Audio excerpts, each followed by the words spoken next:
কিছু কথা লুকিয়ে রাখার অভ্যেস করুন। সবাইকে সব কিছু বলার দরকার নেই। আপনি বাড়ি কিনছেন, কাউকে বলবেন না। গাড়ি কিনবেন, কাউকে বলবেন না। চাকরিতে প্রমোশন হয়েছে, এরপরেও চুপ থাকবেন।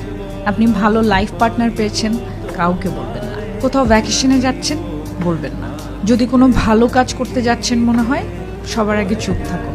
কারণ 99% মানুষ এ কারণেই তাদের স্বপ্ন পূরণ করতে পারে না, কারণ ভুল জায়গায় এবং ভুল মানুষের সাথে যখন আপনি এগুলো শেয়ার করবেন, তখন আপনার স্বপ্ন পূরণ হবার চান্সেস 0 হয়ে যায়। এই জন্যই বলা হয় চুপ থাকা সফলতার একটি বড় ধাপ। এরকম আরও ভিডিও পেতে আমার ইউটিউব চ্যানেলটি সাবস্ক্রাইব করুন, সেই সাথে ফেসবুক পেজে একটা ফলো দিয়ে সাথে থাকতে পারেন।